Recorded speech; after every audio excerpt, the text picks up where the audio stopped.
Everybody give it up for our amazing guest, the Bex Music. There you go.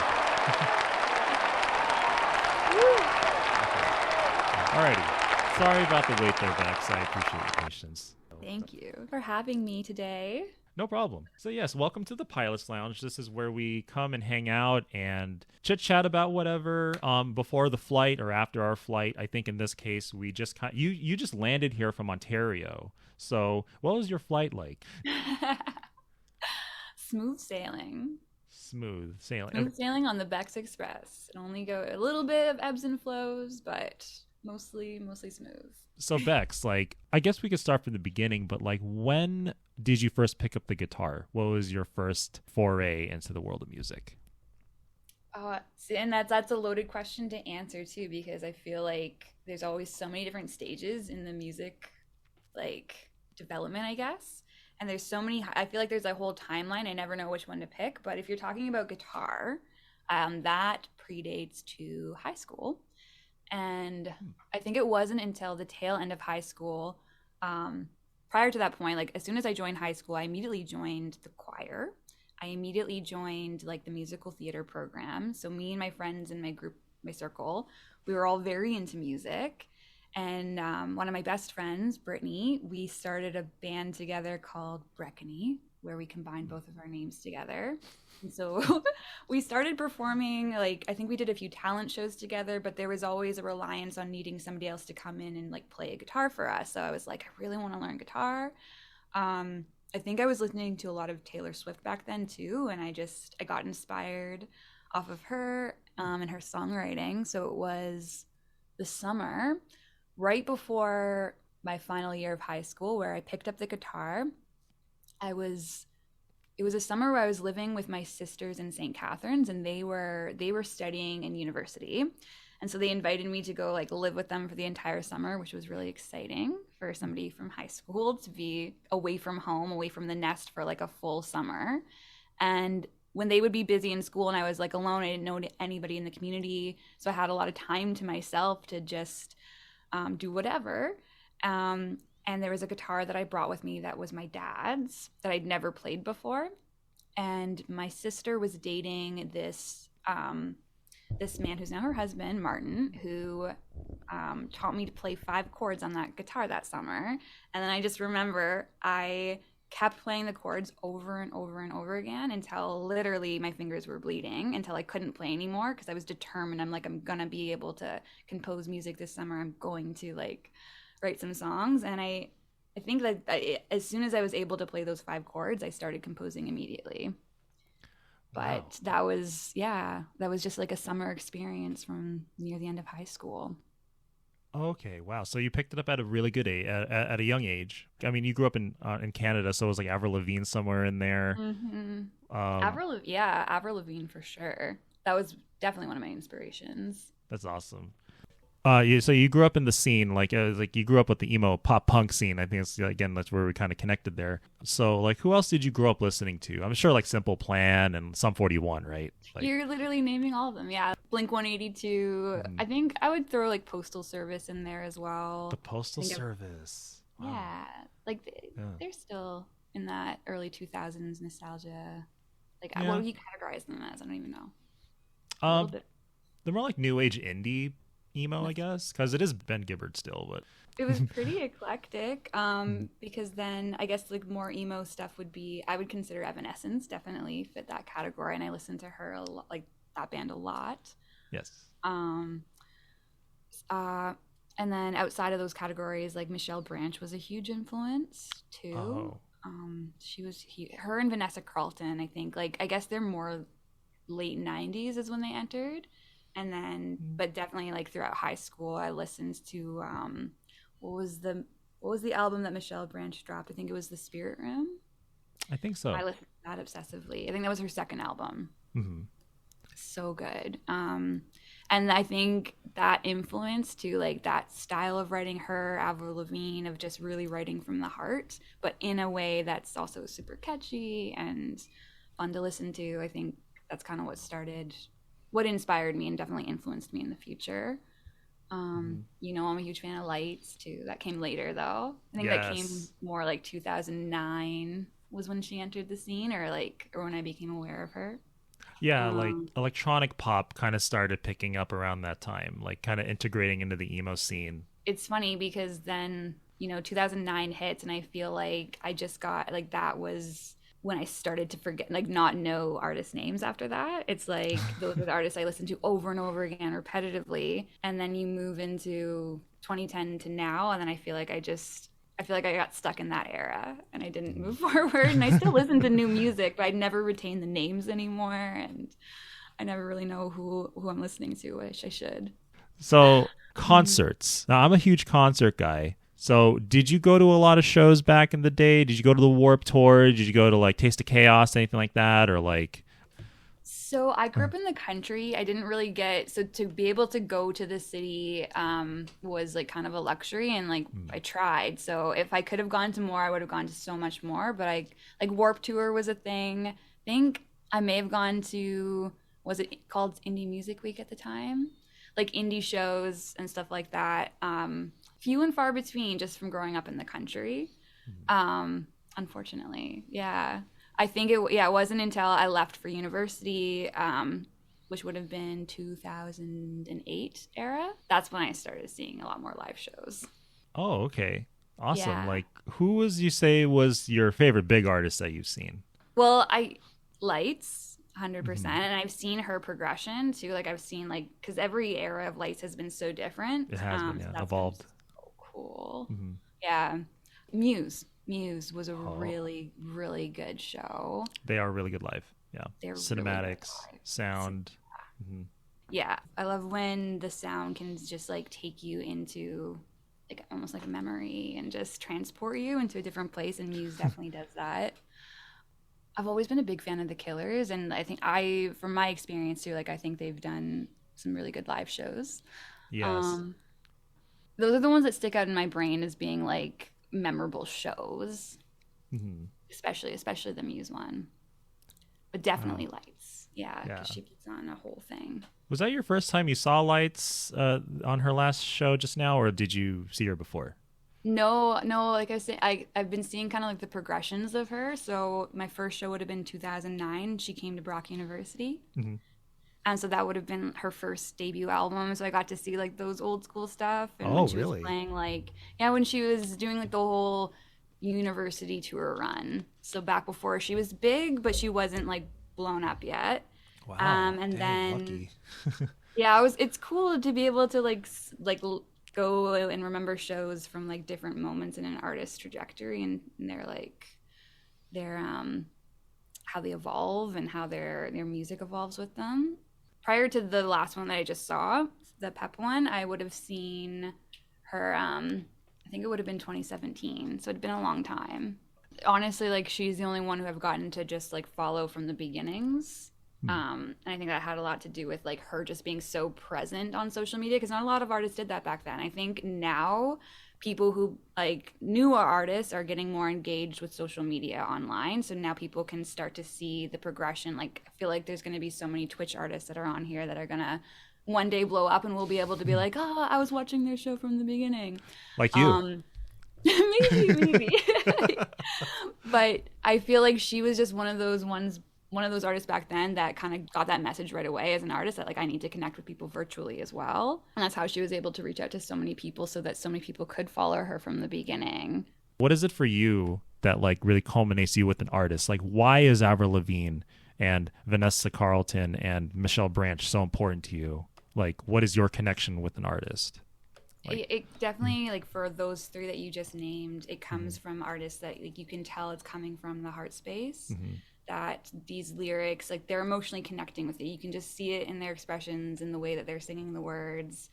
And then I think like you were talking about, like the culmination of things to become successful, like whatever your version of success might be in the music industry. And for some, that's like to get that at ultimate fame. Like Avril Lavigne was as big as you could get back in the day, and like she's still huge. So to be able to get to that point, it's like you need that, but you need a community, you need to have persistence, you need to keep going. So I think it takes a certain drive beyond just talent. The talent has to be there for sure, and like more than that, like the heart has to be there. And then as long as the passion is behind it, there's nothing stopping you. But yeah, like to be able to sell at a show, even like you have that band that they weren't signed, but I'm sure that there was like, not only are they talented, I'm sure there was people like helping them promote it. There's got to be community, and that has a lot to do with them. Persistency, drive, connecting with people, and promoting themselves too. But yeah, just meet, and sometimes also too, to put it all together, it comes down to just the right moment at the right time. And that's why the importance of just keep going, keep doing it is so important, because you never know when that's going to happen.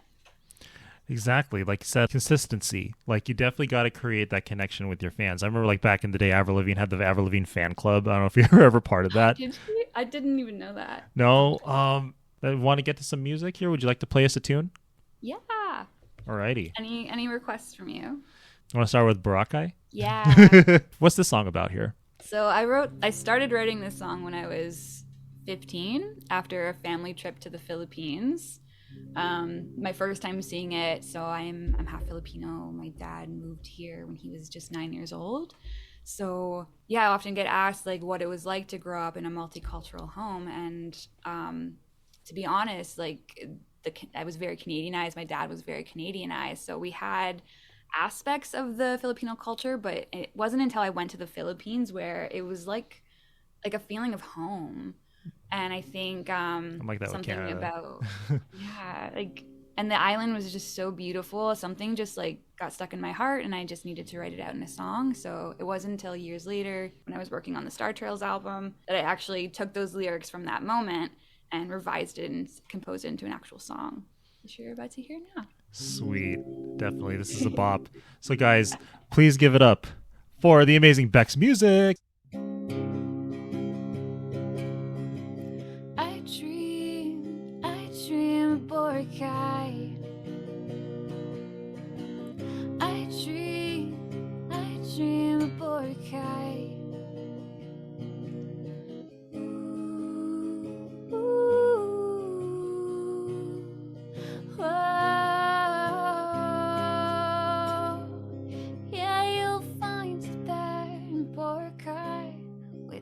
Sand beach, stars in her eyes, and Boracay. And it's so far from home, it seems, but she knows right now it's where she needs to be, in Boracay. And you'll find her on the beach, watching sunsets every day. Ooh, it just makes sense, 'cause that's her way.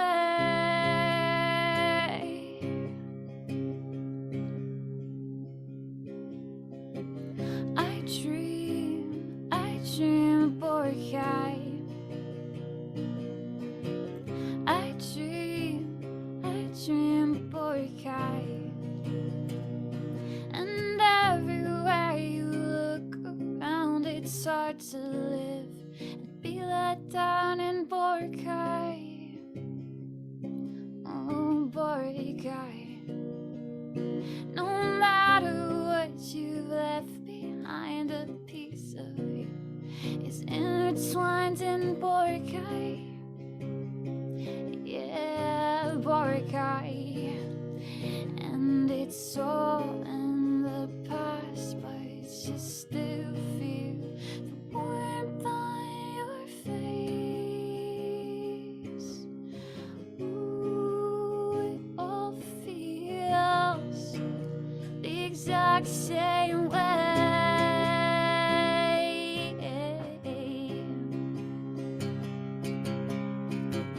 You're in my every thought. I fight the good with the bad. You're in my every thought, thinking of the love we could have had. You're in my every thought. You're in my every thought. And I dream of Boracay. Yeah, I dream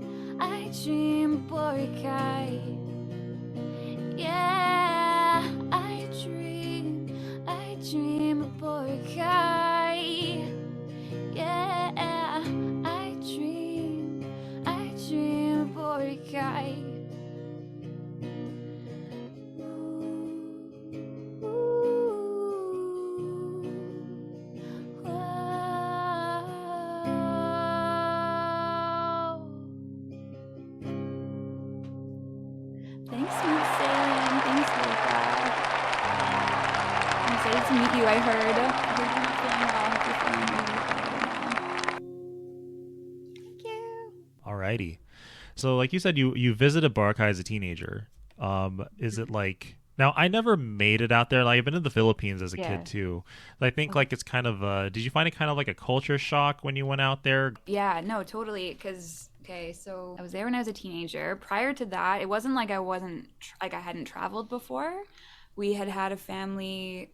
Like I was lucky in that I grew up with parents who were entrepreneurs, so they weren't confined to a 9 to 5, and they could just take their children on trips to see the world. And because we grew up on an apple farm, Oh, and like there were certain times of the year where we couldn't leave because it was harvest season, that kind of thing. But I think the first big family trip we took was to Europe, and that I didn't really sense a big culture shock. It was like different and it was cool, and I was only 11 at the time, so like there was probably more to take in than I realized at the time. But going to the Philippines, yes, that was a huge culture shock because I'd never seen that much of a disparity between the rich and the poor before. And even just like that was like the biggest shock to it.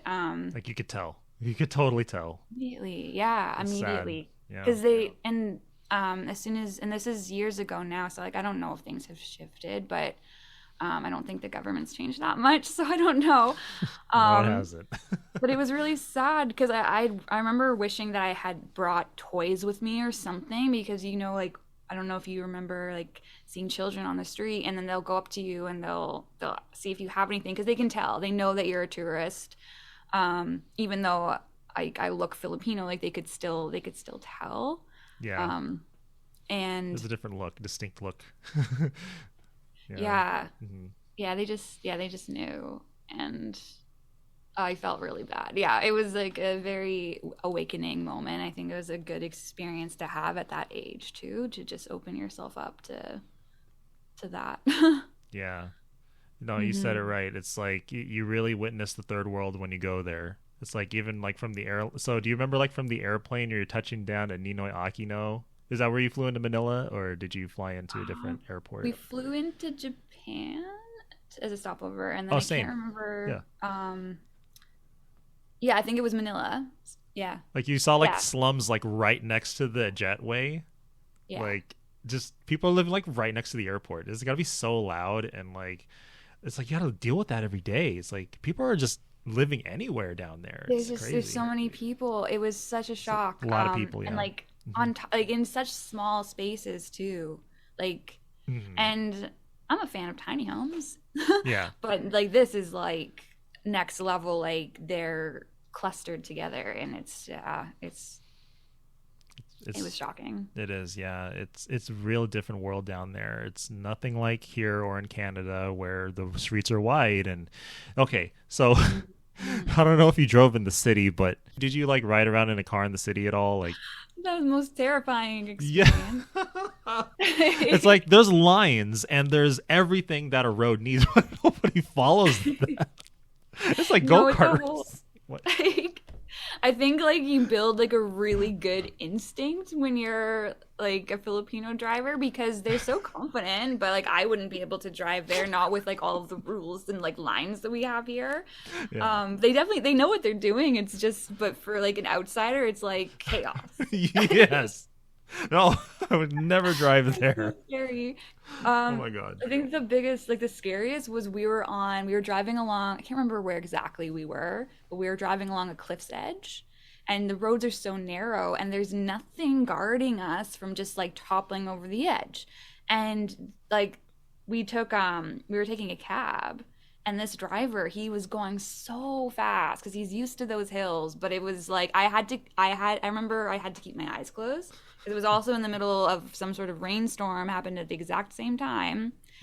And I thought I'm like, I'm gonna die today. Oh no. It's It like, was scary. it's like I guess the home country is taking me back. Forever. No, God. You're right. It's chaotic. Like my dad tried teaching me how to drive stick shift there, which is the worst thing in the world. Did you have your fair share of Jollibee and Chowking and? Yeah.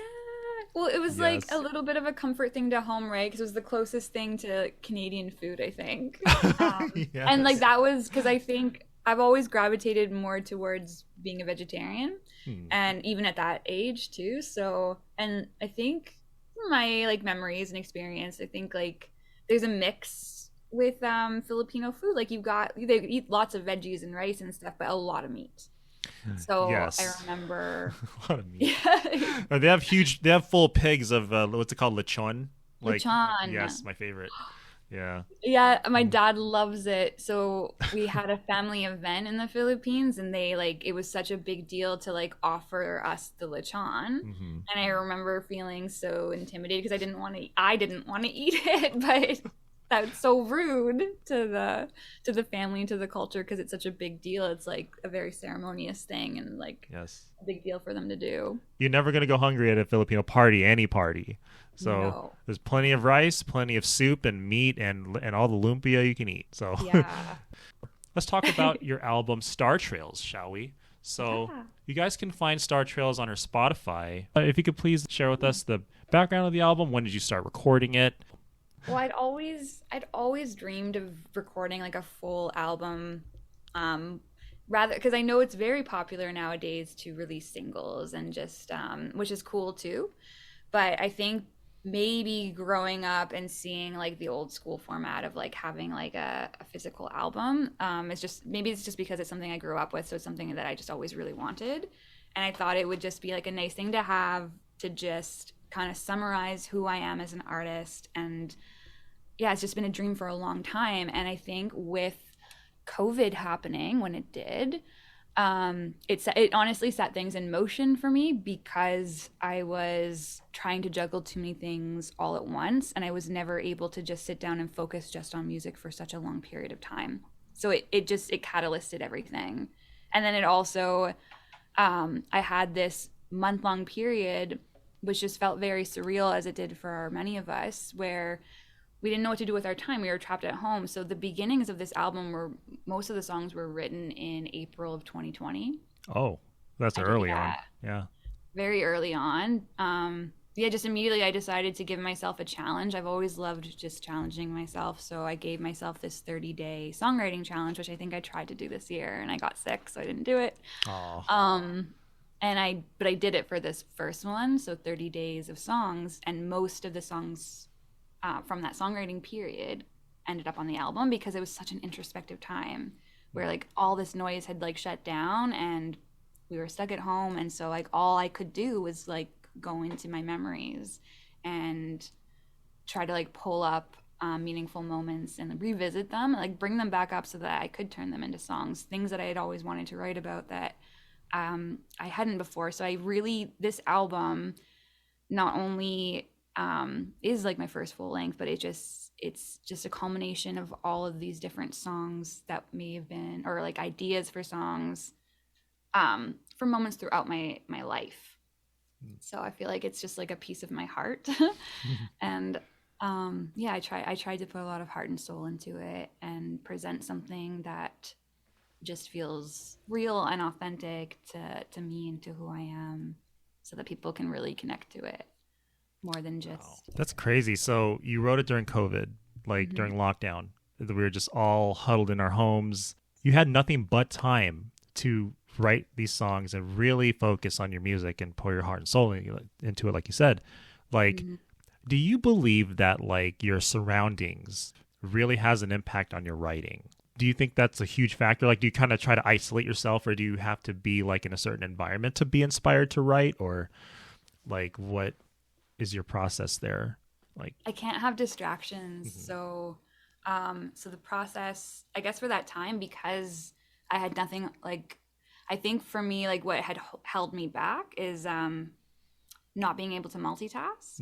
So like to be able to have a concentrated period of time, I think I realized that about myself, where it's like I need dedicated time and space where like I know there's like nothing gonna be in the back of my brain being like, oh, I gotta get this done today.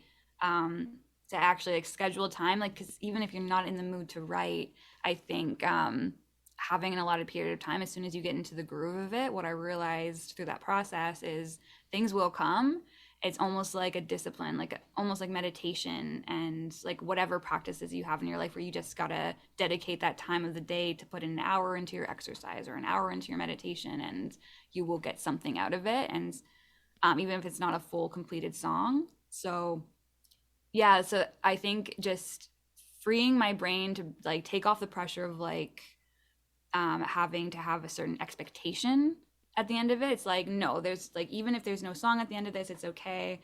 Go in with no expectations and just write. And I think that really helped me let go and get into the process. I think in like, we were trapped at home, so it's hard to say, but I think I do like to write by water. I like to write in peaceful, like nature settings. For this album, like Boracay was started on a beach, but and I brought that back into the album. But when I was writing it, I was really just like stuck at home.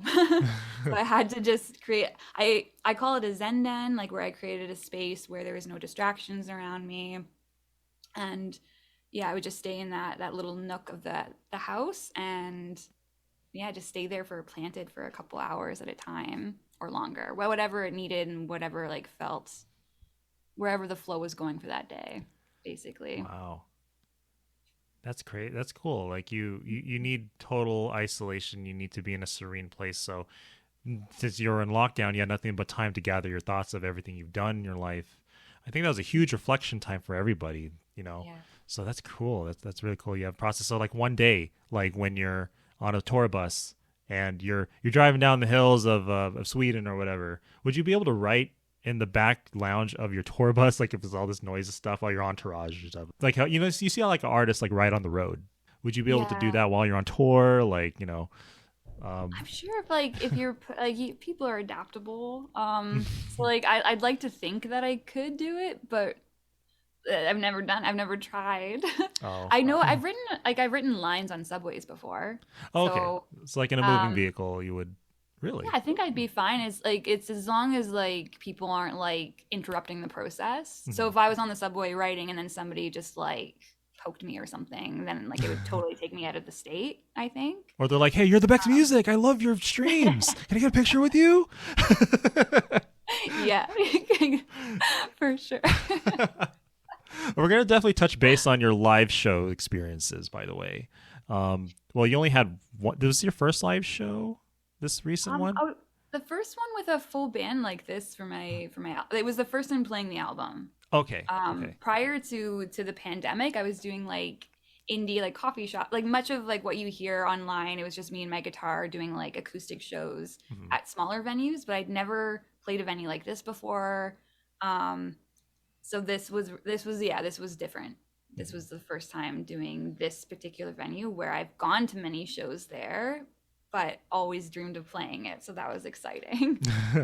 Sweet. Yeah. Yeah. Damn, looked like you had a lot of fun up there. I really wish I was in town when that happens. Hopefully one day when I'm visiting family, I'll be like, "Sup, Bex?" Love it.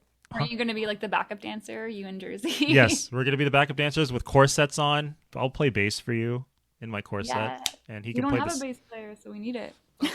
Well, I already got you covered, so let's go. All right. Would you like to play us another tune?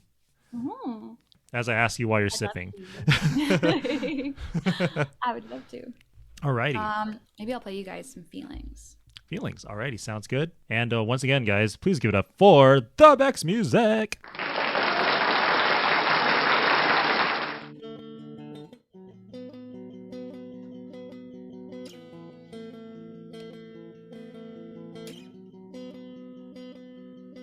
And we laugh even when we're sad,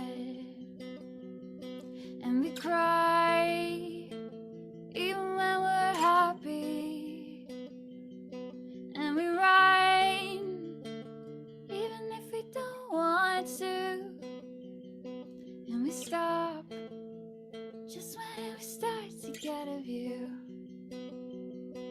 But feelings are not facts.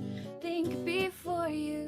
Feelings are not facts. Think before you. Feelings are not facts. Think before you react.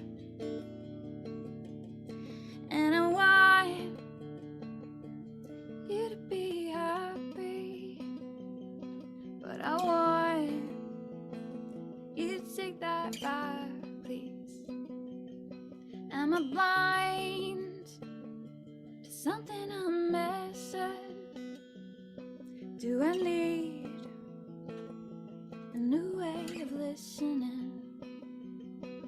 But feelings are not facts. Think before you. Feelings are not facts.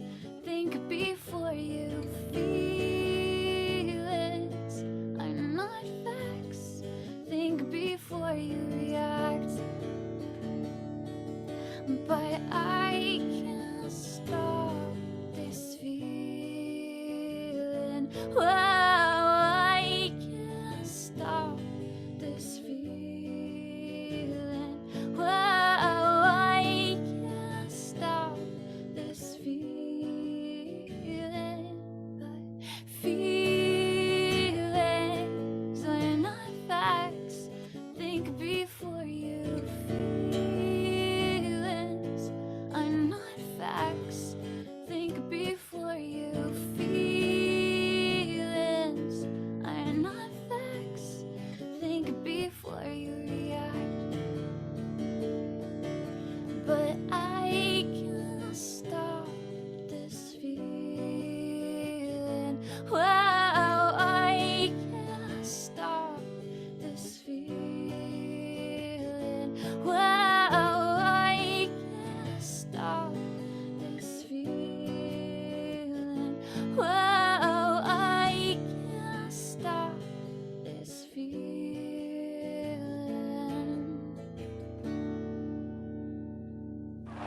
Thank you. Thanks, Max.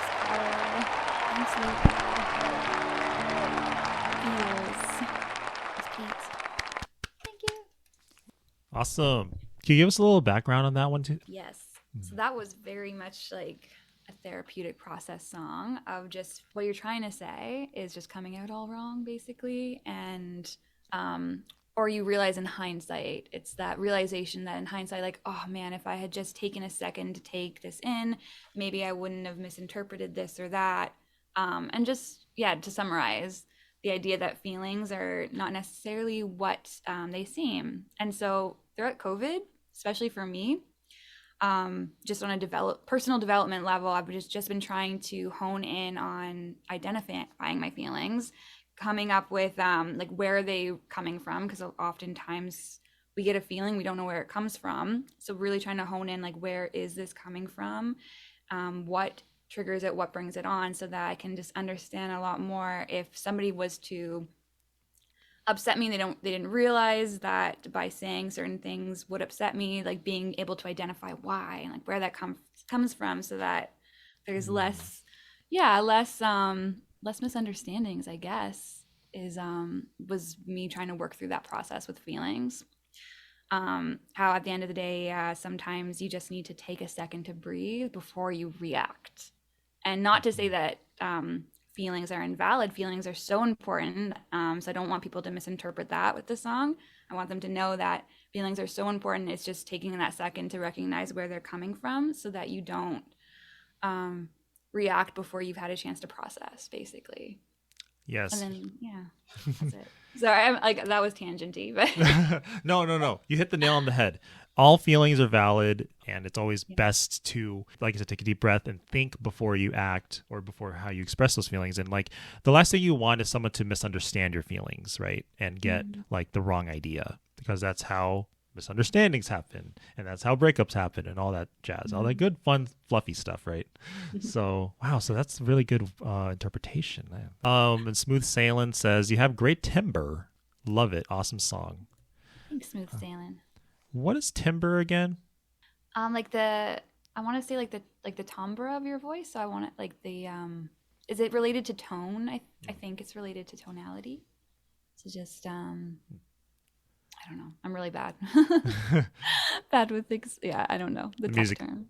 Music terms. The music theory. Okay, music no problem. Theory. So let's touch base on your live show experience.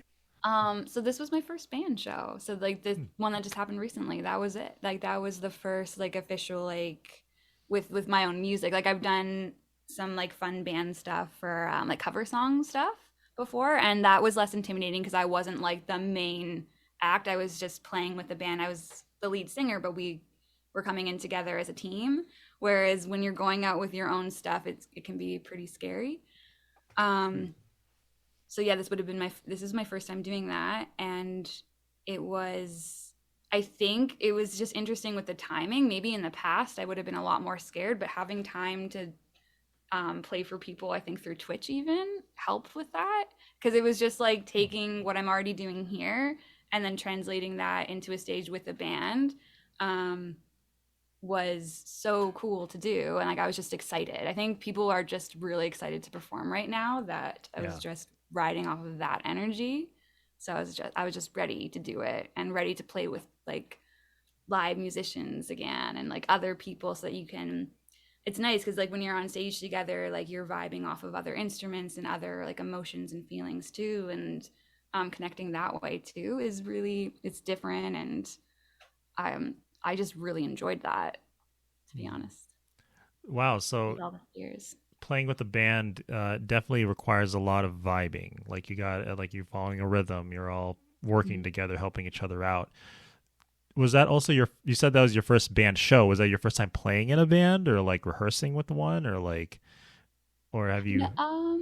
I've played like, so prior to that, the first official one I guess would have been with a band was 2019. I was working at this coffee shop where everybody there was a musician, and then that's cool. We have this annual Christmas party, and then I think somebody suggested, they're just like, we're all musicians, why don't we play a show together?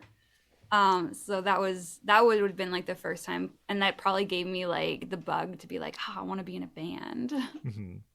But rehearsal wise, like prior to that, I had a very short-lived band experience that I was super excited about and bummed that it didn't end up working out.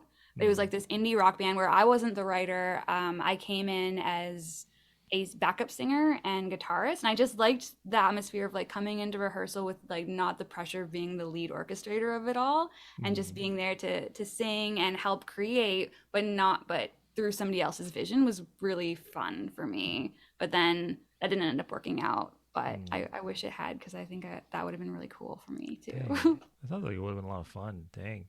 Yeah, I love rehearsals. It's a whole, it's like free therapy. You get to express yourself musically and just forget about everything else on the outside. Yeah, definitely is therapeutic for sure.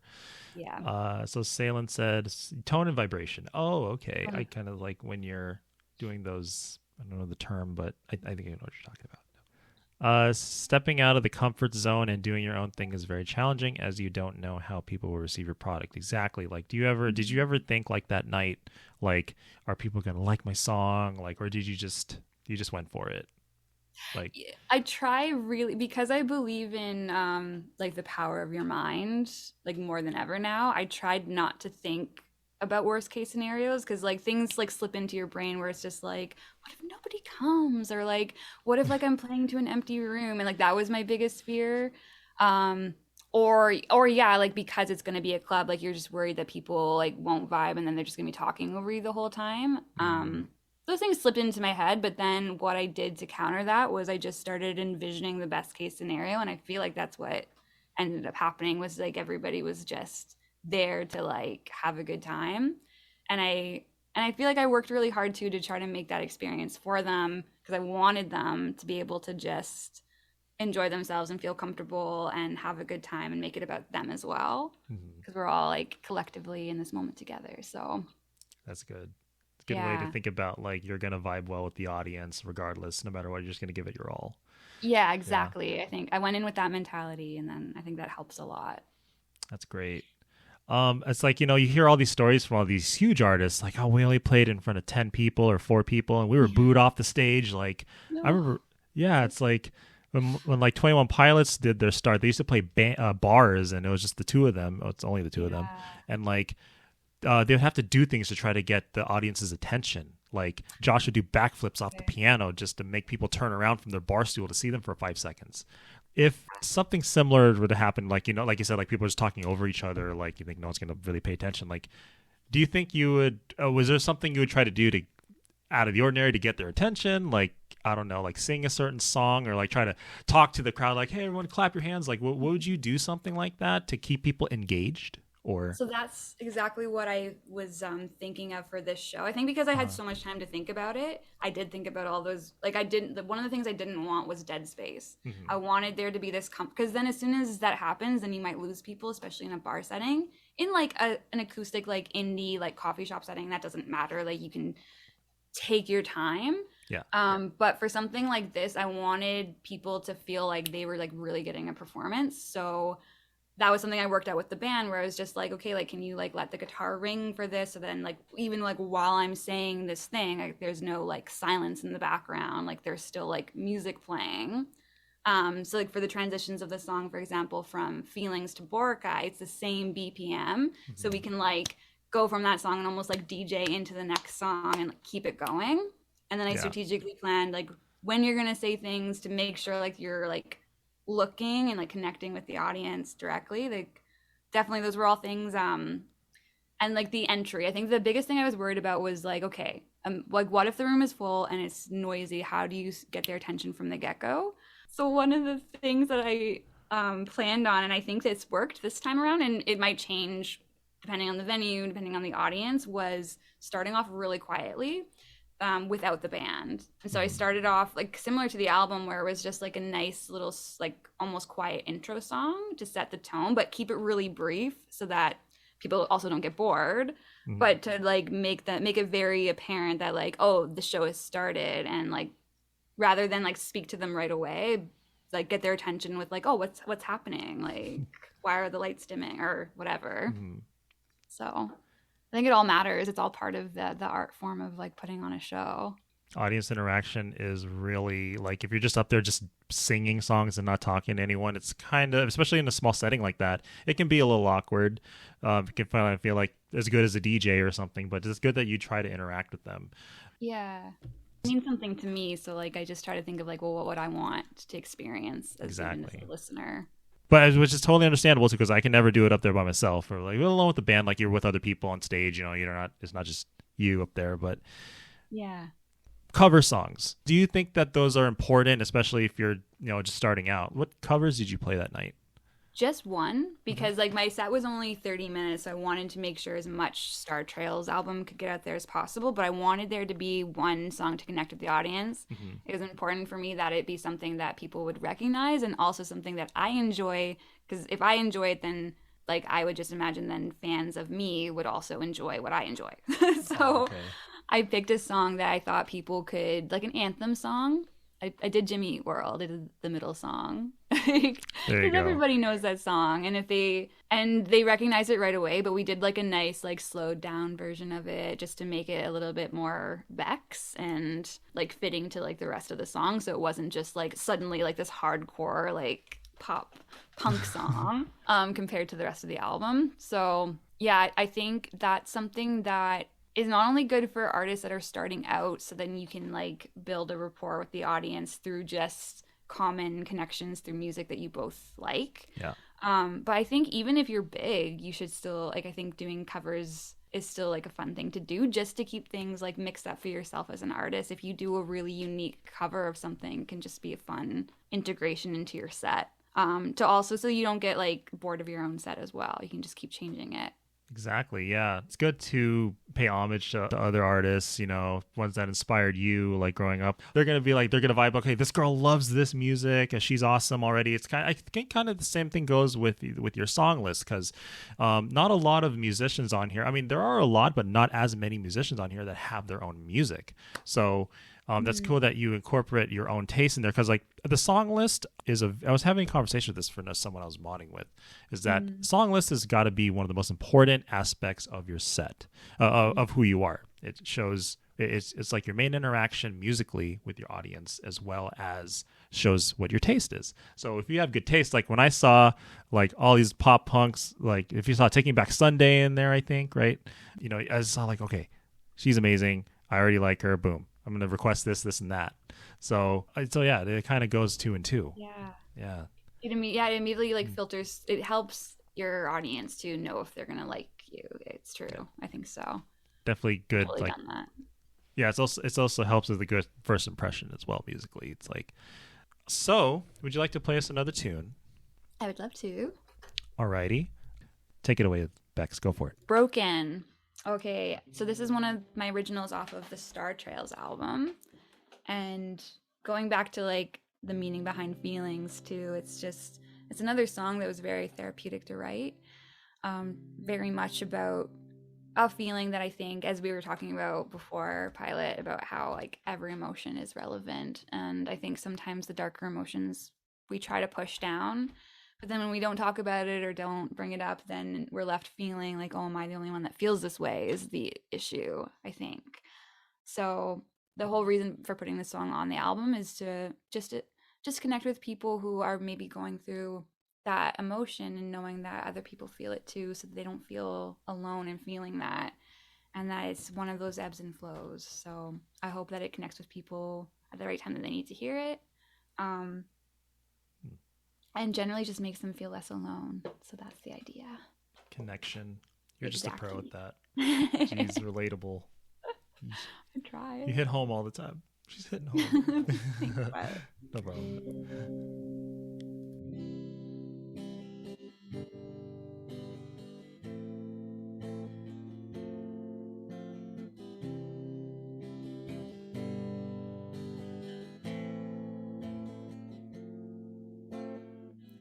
Do what they say when I feel this way. Breathe in away, elevate a higher state.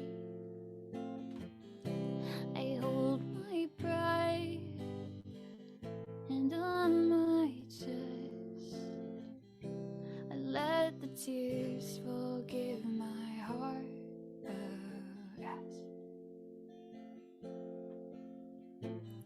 I'll keep doing this over and over. Why do I feel like I'm going nowhere? Led by my own pure emotion, hoping I'm not the one that's broken. It's hard to tell if I've always been wasted my time on these conversations with words that should never been spoken. Hoping I'm not the one that's broken.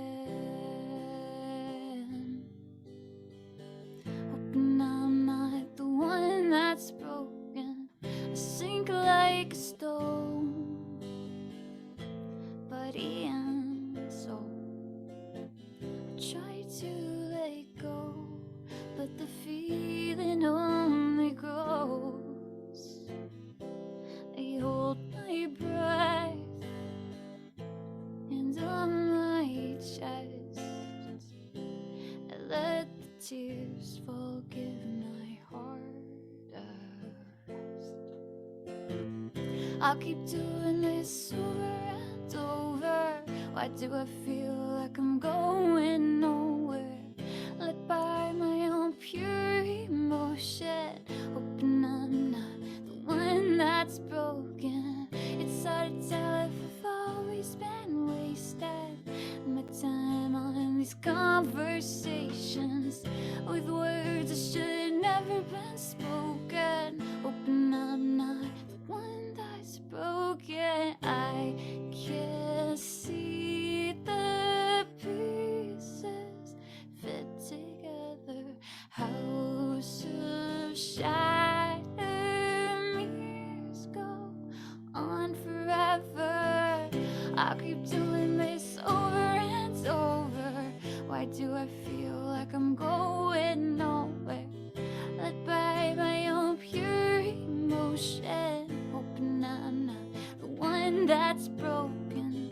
It's hard to tell if I've always been wasting my time on these conversations with words that should never been spoken. Hoping I'm not the one that's broken. Hoping I'm not the one that's broken. Hoping I'm not the one that's broken. I'll keep doing this over and over. Why do I feel like I'm going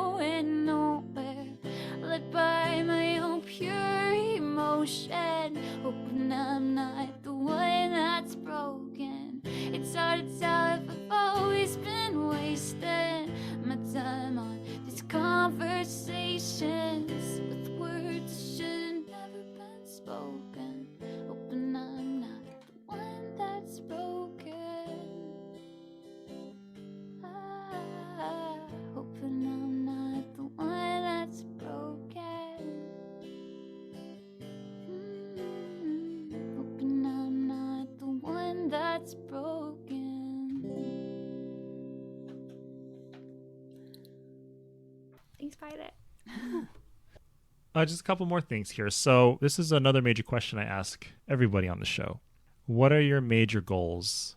Okay, so I'll start with Twitch. I think Twitch is like a playground for me to be able to connect with people creatively. Like I don't want to ever attach it to like relying on it as a form of income. Like the donations and stuff that come in are really appreciated, but that's not the goal with what I'm using for it right now, because I want to use it as a way to connect with people, figure out who my fan base is. So then I can then I know exactly who I'm targeting to when I'm releasing music. I know who's going to enjoy it, and I know maybe even getting inspiration and ideas of like, okay, like what should I be honing in on that people are enjoying a little bit more? Because there's so much information you can get from a stream, just in one stream. If you do what I'm realizing, longer streams are better, because then you can pick up on like, well, what are people requesting?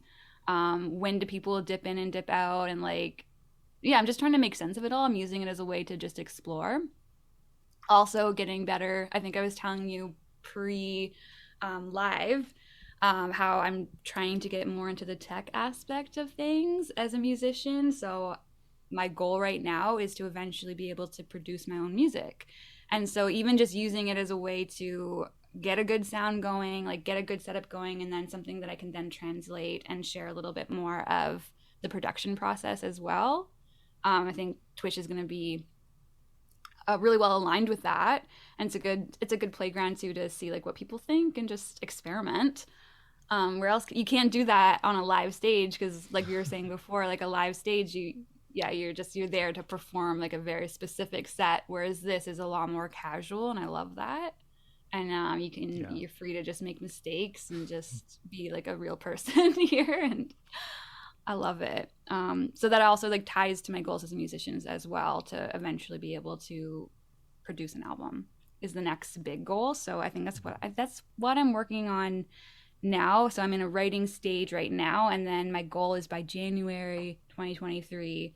I was telling you I'm going to enroll in a course, Yes. a production course, with this like female DIY academy. And then I can't remember how long it is. I think it's 3 months. And then like once you graduate too, like you have the support of the community and like all of those different producers to just keep you motivated. So I'm hoping that'll help move things forward with that goal. Wow. And just keep releasing music, man. That's all I want to do. Sweet. So you definitely want to focus on your songwriting and producing before you even think about the glitz and the glamour, being on the road and all that. So I'm sure, right? Is that what you mean? Yeah. I'd love to, like, I think that's every musician's dream, is like, that'd be so cool to be able to tour with it. But I think in today's, I don't know, I could be wrong, but today's music climate too, it's like a very specific type of goal. You almost need to be signed. Not necessarily, like that, I could be completely false, but you need to have a support system for that type of thing to be not stressful. Still going to be stressful, but I think, I think a lot of artists are turning to creating and like finding platforms in like smaller scale settings, like a community like Twitch, where like you don't necessarily have to be big, like a mega star like back in the day, to have a career in music. Right. It's like back in the day, you'd have to play at a coffee shop to get out there. You'd have to hope to get on the radio somehow, get a song on there. Like, can you imagine being like an artist back in the day, like in the 80s or something, to get out there? Like now you have all these online platforms to get out there. So that's why we have so much more to choose from now. And I some people see that as oversaturation. I see it as a good thing, because I think there's something for everybody. Then you just gotta hunt for it. Exactly. Yeah. It's a lot of discovering. It's a lot of work to find good new gems like yourself. I remember like music, like Twitch was only about gaming for the longest time. When I found it in 2015, I was like, oh, okay, it's a place where you can watch people play Fortnite or whatever. Now it's like you can find future stars on here, like I've seen some of the most talented musicians on here, like just spending hours with them. It's like, especially during lockdown. Like, did you ever watch Twitch during lockdown?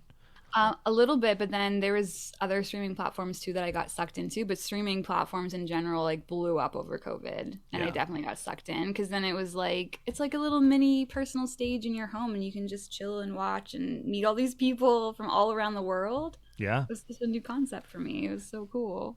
It was definitely one of the best ways to stay connected, to stay Yeah. entertained. It's like it was a kind of a different world during lockdown. Like some people really blew up. Like that was like probably the best time to stream on there if you happen to be consistent on Twitch. Right, right. Yeah. I wish I had started at the beginning of the pandemic here. Right, but you were working on your music, right? So Yeah, yeah. The album came out. That was worked on in 2020 and 2021. Yeah. Mhm. So yeah, in the So midst of it all. so you weren't wasting your time like learning how to sew or learning how to make like a shelf, a bookshelf, like some people were just doing Oh, with that their would have time. been cool too. So many people came out with like so many unique skills. I feel Mhm. like it was the time. Like everybody's gonna look back on 2020 and be like, wow, like Mhm. did a lot. Yeah, no, that was interesting. Like Weird. it was. Yeah, even up there in Canada, like your guys' border was closed for like the longest time. What Mm. was it like up there, like other than just staying home all day? Like like what was open, what was not? Did you guys have delivery? Like how did you guys Yeah, sustain like yourselves? Like yeah, like you had to find a network of people that were comfortable. We definitely did. I don't know what it was like for you guys, but people formed what they called their bubbles. So I think they had varying rules at different stages of it, where it was like, okay, now you're allowed 5 people in a household. Now you're allowed mm, 10. As soon as we were allowed to meet, because like for a while it was very restrictive, and I think people got as soon as spring hit, then they were just like, okay, like you can gather in parks, but you have to maintain distance. So I mm, remember the first like friends picnic we had. We did it like somebody like jokingly brought measuring tape, and he was like measuring every as a joke, but like but people were being very strict about it at that time. We didn't like we were still like all feeling out like what's even happening, and it was kind of scary. wow. So So it's like so people were like kind of making fun of the rules, like social distancing, the six but feet thing. also yeah, Yeah, but also taking it really seriously at the yeah. beginning. And then I had been working at a coffee shop, so they had to shut down. So I got to see kind of like what happened to our community. Like the small businesses, it was really tough because it was a lot of like back and forth, and a lot of businesses didn't make it. So that was really tough because that's still something we're gonna see what that has actually done to us, Mm. and what we've lost. Like I haven't even really fully explored all the places I used to go to. So I think some music venues shut down too, and Oh, that's what like, hurts the most too, when the venue shut down. It's like, uh, uh, yeah, I think there was like an initiative to save venues and like the unions that like the people that set up the shows and stuff. It was called Red Day or something like that, where all the venues turn on the red lights to try to raise awareness of the industry. It was just tanking, you know. mm, Because everyone was affected by COVID, even though, like, I don't know if you saw Lights' Instagram live streams on when she did them like every week during lockdown. Did you ever watch those? I think I saw one of the ones where she like did it like an emo night. She Oh brought yeah, back some. Yeah, I remember that. she was in her studio. Yeah, she was playing emo Yeah, songs. Oh, that was so yeah. cool. That was cool. Ah, That was really cool because we actually got to see artists in a way that we've never seen them before, like yeah. the big stars. So I took advantage of that right away. And Hmm. I messaged her, hoping I'm like, she's in lockdown right now. This is like probably my one chance to connect with her. She didn't see the message, but Oh, you know Felix Cartel, like who has done collaborations with her? I Like think so. they did that summer song together, Love Me. I Hmm. think you might know the song, or somebody requested that I learn it. But I messaged him as well, being like, and I almost feel like slightly obnoxious with it. But he started going online more as well, and so he started this thing where like, text me your number and like join my because he started streaming on Twitch. Hmm. So I was Oh, watching some of his like DJ stuff, and I texted him right away, being like, "Hey, like, do you want to listen to my music?" And trying to just get so it out there. obnoxious. I felt obnoxious because like this person doesn't know me, and I just got lucky with the timing because it was right at the beginning of the pandemic, and he like probably just had like he's probably so busy, And he was like, you know what? I don't usually do this, but I listened to it. And he listened to an entire EP that I had just put out. And he was like, and he gave me the most encouraging words. He was like, you know what? You're on the right track. Keep doing what you're doing. And I held on to those words throughout the whole process of making the album. Because it was like, you never would be able to get into contact with these people until like it was just such a unique time, like you were saying. It was weird. It definitely was. Like, you saw people like streaming, like who you thought would never stream. I remember like what's his name? Flavor Flav was streaming, Snoop Dogg, like all these artists, all these big artists you never thought would. I remember like Courage My Love did a couple of streams. Taking Back Sunday did, yeah. Yeah, a lot of these like K-Flay. I don't know if you know who she is. She's like a rapper, or hip hop artist. But yeah, all these awesome. It was like Echo Smith did a couple. It's like, oh, every week we got a concert during lockdown. It's like this, the really staying connected with the fans. Yeah. Yeah, music lovers had it like really good in a way, like to be able to see artists in a different form than they ever have before, in an intimate way. Yeah, dedicating their time and all. Can you imagine like if like music somehow went away? Like if somehow some like the venues, like where are these artists gonna play? You know, like where do they have to create their own venue? Do they have to buy out the Hard Rock or like the House of Blues? Like, you know, it's very worried about all these venues because they rely on like on concerts. You know. Yeah, there were some good patrons in the city that saved a few venues where like just some really generous arts investors that really cared about the music scene. They're just like, no, like, so then they just ended up buying out some things. So there's still like a lot was saved. So like it did like show how the community can come together. And even though it was seen as this non-essential thing, everyone realized like, no, this is like, we need this right now to feel human. So we're going to make this work. Like we're going to band together, literally. That's good. Yeah, I totally was just donating lots of money to anything music related. It's like, save the music, please. Save music programs, save the venues, save the artists, buy their music, buy any merchandise. Spend a lot of money on that during lockdown. But really quick though, like I meant to ask you, like, what was your first stream like? Were you nervous? What did you expect? Did you have any expectations? Like, what was that like for you? So the first live stream that I did, I started off on Instagram. So I think like I did like an ease in. So like, you know, on Instagram, when you do a live stream, you don't really have a lot of people watching you, or at least on like, I have a very small platform. So, I used it to live stream to keep myself committed to that 30-day challenge that I was telling you about. So April 2020, I would jump on, I think it was like 2:00 every single day. I would jump on a live stream and like just for 3 minutes. It wasn't like this.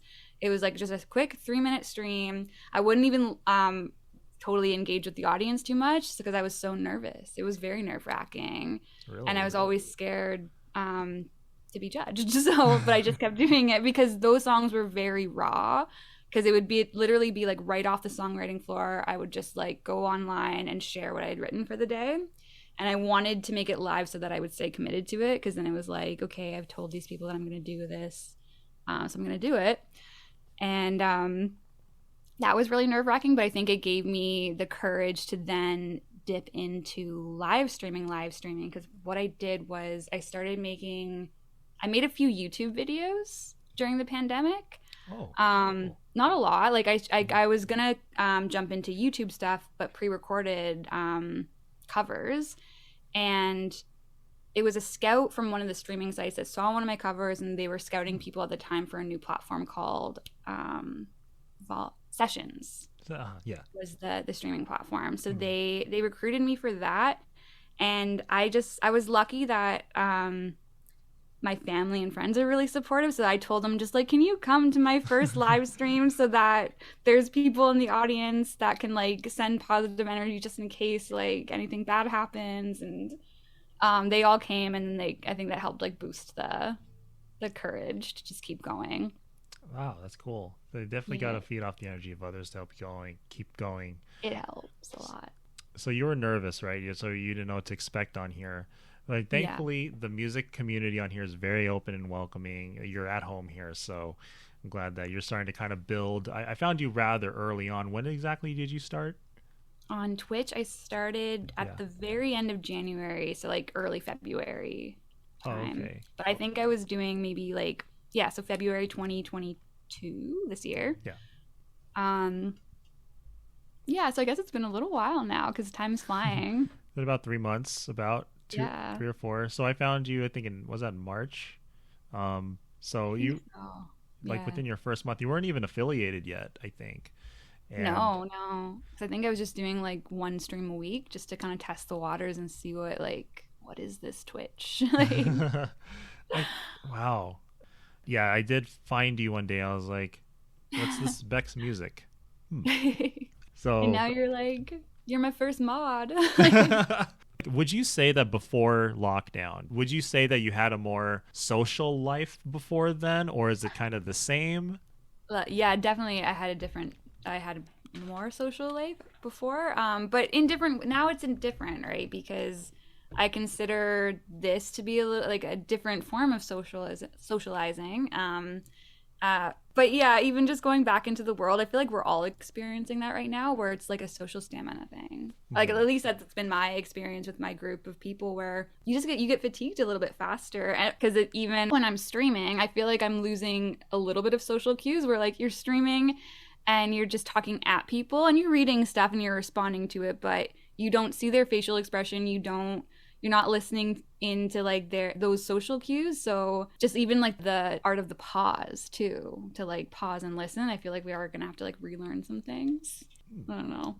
So you're taking an all-female songwriting group. Well, Yeah. like not just songwriting. I think this is more focused on production. Production. It's Okay. it's like it's Mhm. kind of, yeah, it's an online community, and it's going to be like an online course. Mhm. I prefer to like build a community around here. I just haven't seen anything like that, and maybe the more I expose myself to this type of thing, the more I'll be able to find my network here as well. But Mhm. reason being, like, just trying to get more confidence boosted as a female producer, and being in settings where like I feel like I don't know, like I feel like I want to know more, but I don't know the questions to ask. So just wanting to get a better grasp on the production side of a song, because it's like a whole other layer of songwriting and artistry to add to it. And it's like sometimes I hear something in my head, and I don't fully get it out just through the melody and the lyrics, and there's more I want to say.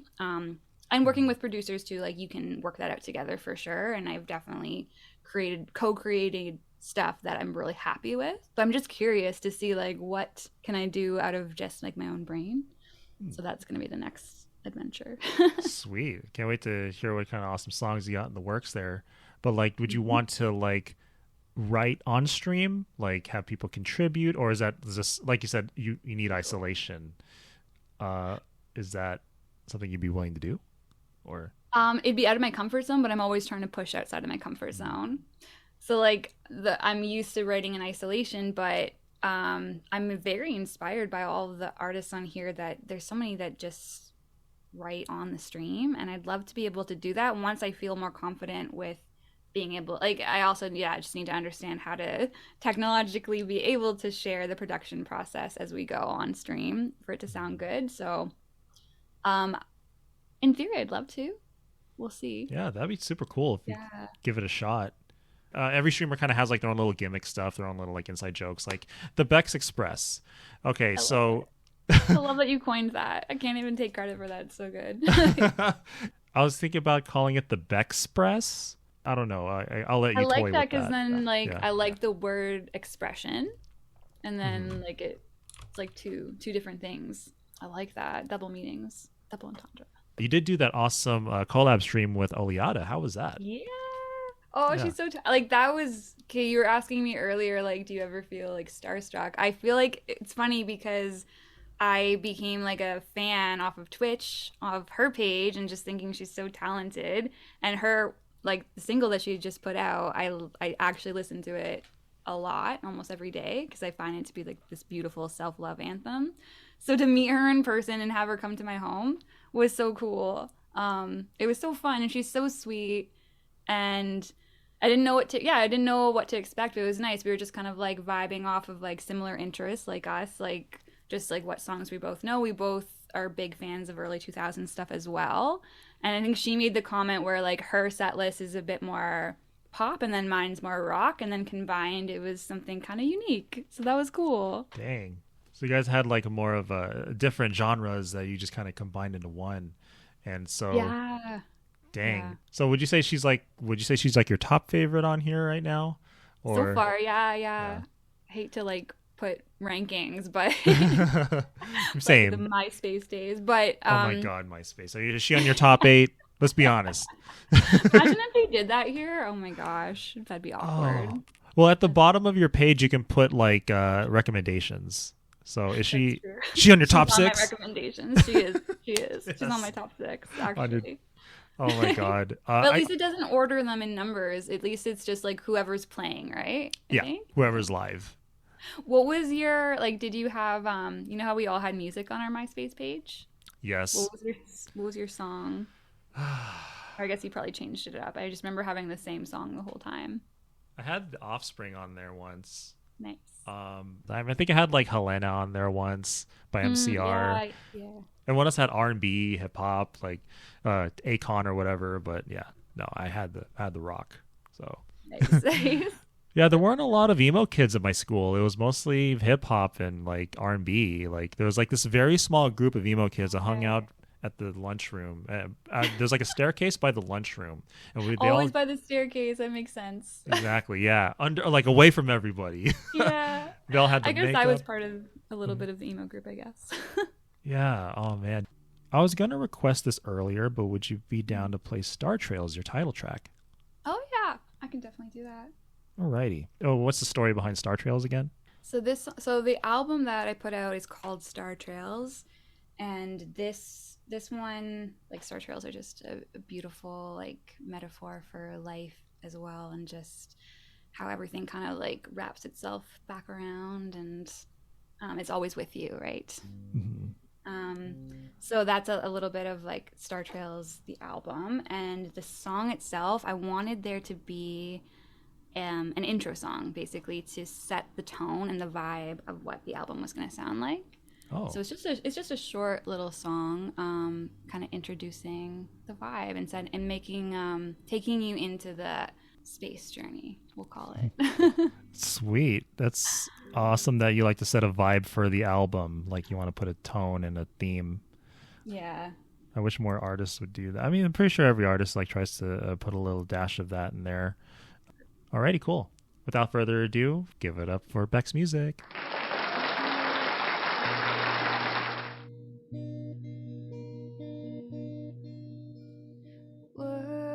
Worlds collide, trails of stardust glowing in the night. Moon and sun dancing out of space, it's brilliant.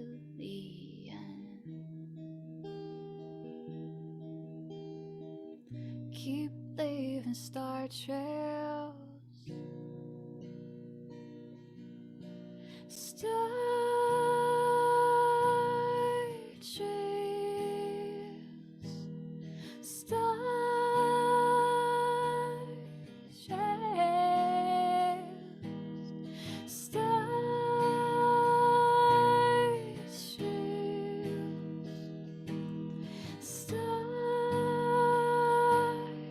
trails.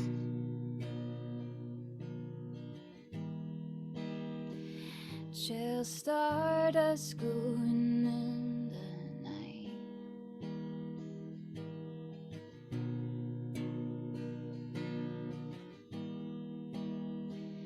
Dancing out of space, it's brilliant. Keep leaving star trails, star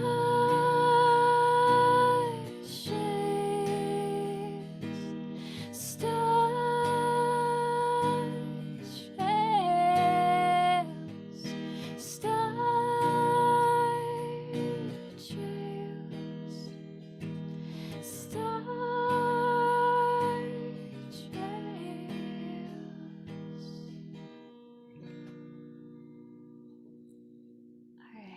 was the intro.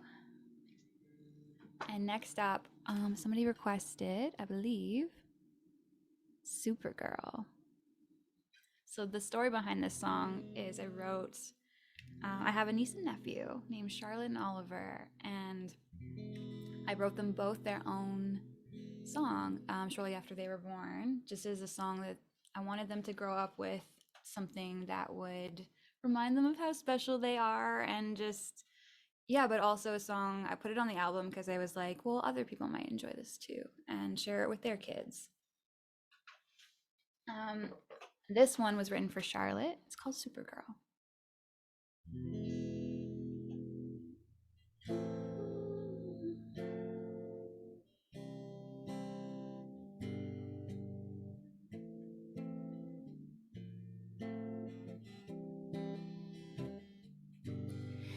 Don't let anyone bring you down. Don't let anyone bring you down.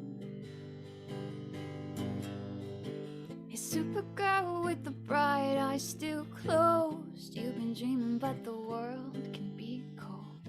I'm not trying to sound pessimistic. I shy away from the cold and cryptic. I just want you to be the courage. Turn away from those who discourage you from shooting to the moon. The moon.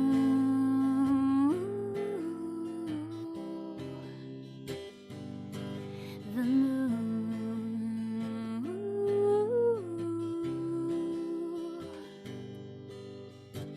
There are many Supergirls around you. Take what you need, but don't forget to be you. And there are many to soon discover. I hope that you will never lose that wonder. No, you're gonna shoot right to the moon. The moon.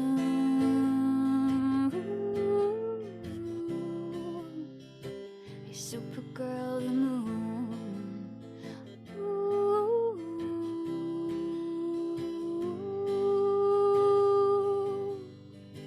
Gravity may try to pull you down, but you'll fly with your heart anchored to ground. All the things that you are and who you'll be. I can't wait to see. Don't let anyone bring you down. Can't wait to see. Don't let anyone bring you down. Can't wait to see. Don't let anyone bring you down. Can't wait to see. Don't let anyone bring you down. 'Cause you're Supergirl, Supergirl. You're Supergirl, Supergirl. So don't let anyone bring you down. Don't let anyone bring you down. Don't let anyone bring you down. Don't let anyone bring you down. 'Cause you're Supergirl, Supergirl. You're Supergirl, Supergirl. So don't let anyone bring you down. Don't let anyone bring you down. Don't let anyone bring you down. Don't let anyone bring you down.